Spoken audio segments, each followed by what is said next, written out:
I guess, as you probably saw, it's called We Are Dinosaurs and I Am Scared. But I would just real quickly, while people are walking in, I could do Mentimeter and all those things, but let's do it real easy. If you are at the higher education level, like if you teach here at NIE or if you're at the university level, will you just raise your hand real quick? One, two, okay, how many of you are at like the KE or the secondary level or primary level? And the others, where are the others? Who are the others? What are you here for? Just food, right? Like, what do you do? Are you a student or are you?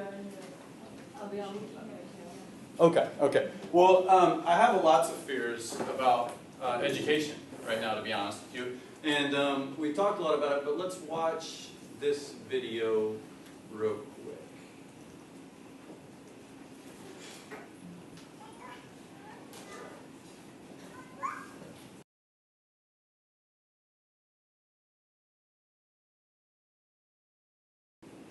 This is my favorite part. You're going to see her actually put her finger on her knee to make sure her finger is working.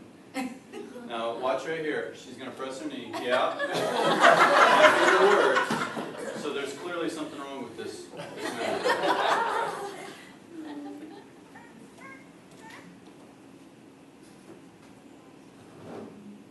So you can grab those lights again, please, if you don't mind. So this is my fear because that video was taken 2 years ago. Right? And this little girl is entering school starting next year. And I look around when I visit schools, and I look around other universities that I visit, and I see teachers that are doing nothing with technology. Like you said, you're at Raffles, which is, you know, one of the premier schools in Singapore, right? And you're the only one who's on Twitter. And I think about that little girl coming into our school system, and how a magazine to her is dead, right? And yet, our teachers, we don't know, and part of it's our fault at the university level because we don't teach, right? We don't incorporate it into our teacher preparation classes. So that was kind of the premise of my fear. But I think it occurs in other ways as well.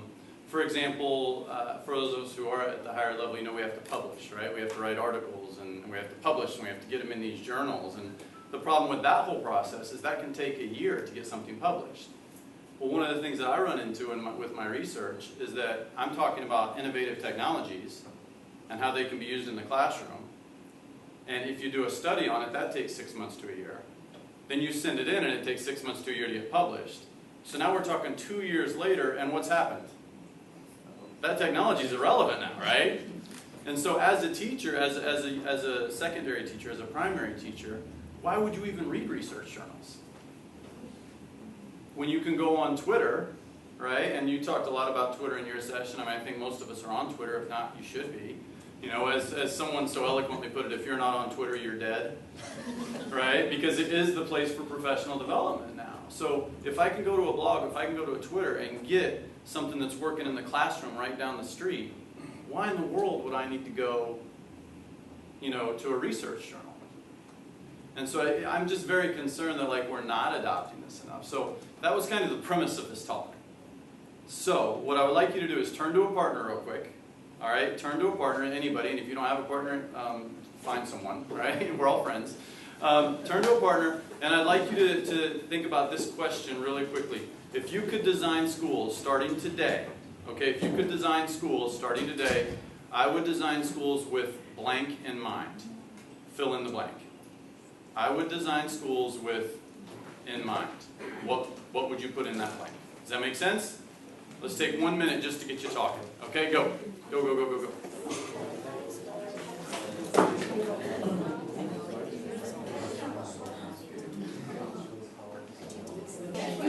Fifteen seconds. 15 seconds. I want you to build me a station. That's cool. Okay, we're going to start with this table right here. If you could design schools with blank in mind, what would you design them with? Listen up, listen up, listen up. Shush your table real quick, please. Shush your table. Great classroom management strategy, by the way, right? Shush your table.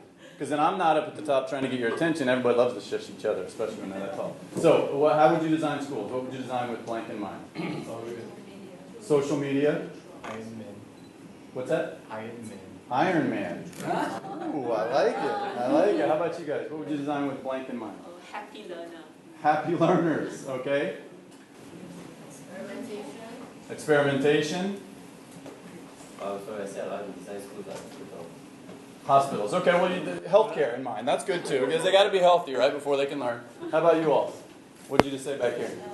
Love to learn. Okay, with learning or loving to learn in mind. How about you all? Can I design a school without something? Absolutely. Exams. Without exams. Okay. All right, so without exams. Now, here's the second question, okay? You got to talk to someone different at your table. Okay, so if you two are partners now, whatever, you can figure it out, right? Here's the second question, though. Second question. What if you could remove blank from schools? All right? So what if you could remove blank from schools? All right, 1 minute, go.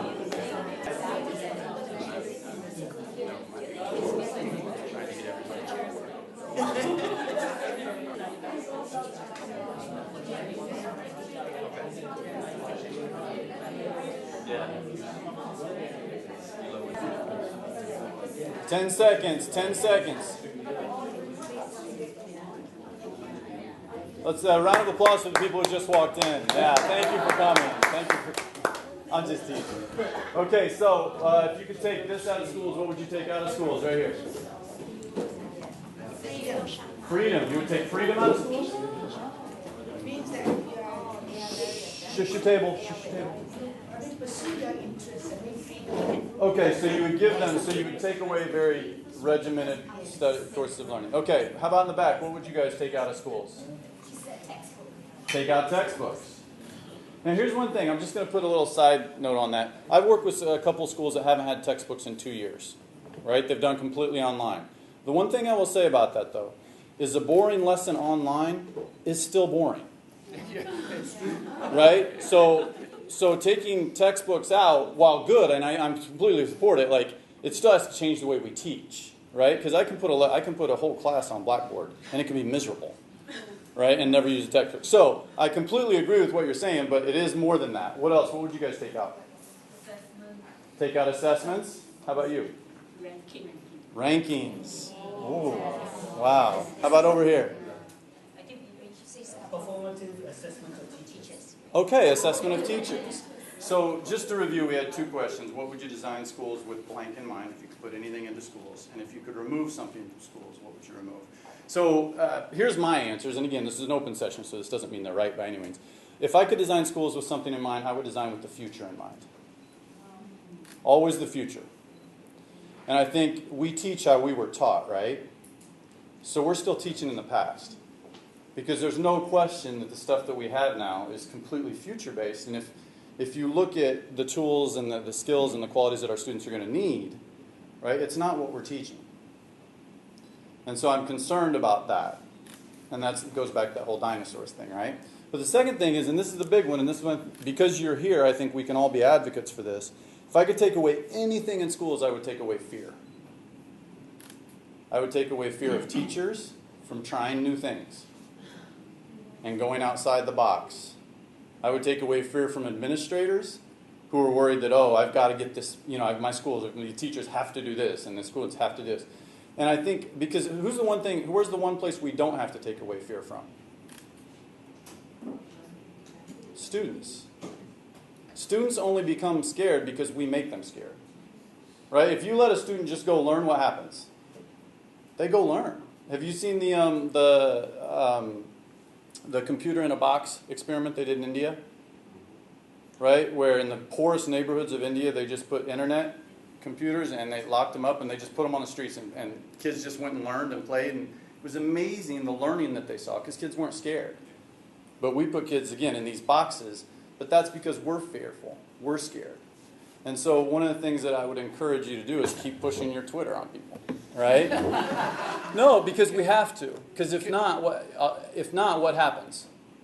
That little girl is starting school next year. We've lost her forever. Right? Because we're gonna shove some worksheets in her face, and she's gonna go that word that thing's not even shiny, right? That's black and white, right? So I think we have to constantly think about it. For me, it's not about. I'm not interested in technology per se. I'm interested in performance. And how can we perform the best? And it's become very clear in the last 5 years, if we're not using technology, we're not preparing our students for the future. Right? What were you going to say? Yeah, I stumbled across on Twitter at the end of last week a piece from a head teacher in a private school in the UK who says, I want fear in my schools.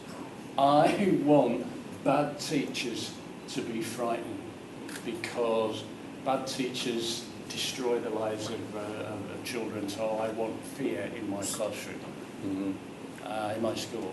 And that sounds very, and I understand the point, right? You get the point, but that sounds very penal to me, right? It's a penalty-based system. I would prefer a freedom-based system, where, you know, if you're a bad, and here's what's gonna, let's be honest, right? That little girl, right? She's coming into your classroom, okay? And you use technology all the time, and you use technology, and you don't use any technology, and you use some, and other times not, and you don't use any technology, right? None, right? So, where's that little girl going to gravitate to? This right here, because this is her world. Those teachers, even if they're well-intentioned, are going to become bad teachers. And the scores in those classes are going to start falling. Because one of the things that I always talk about, we don't have bored learners anymore. You know, if you think 50 years ago, we had bored learners. And what I mean by that is there was nothing else to do. They were bored, so they just kind of learned through osmosis. Right? Right? I mean, think about your own, right? We sat and there was nothing else to do, so you just kind of learned because that's what you did. But now there is always something else to do. There's always something else to be engaged by. We're constantly competing with engagement. So if our lessons aren't engaging, and we're not using the tools that are already engaging them, we've lost them. Right?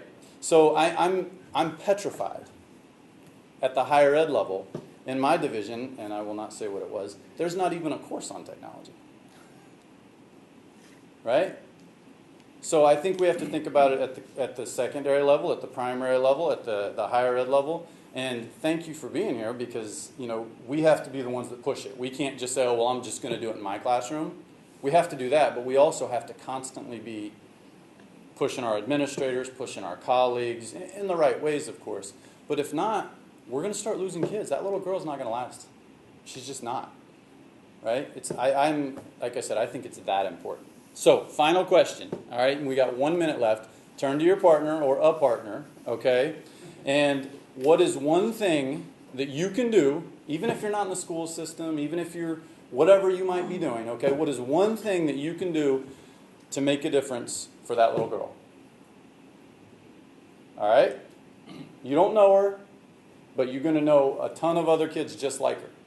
What is one thing that you can do for that little girl? Turn to your partner. 30 seconds. Go.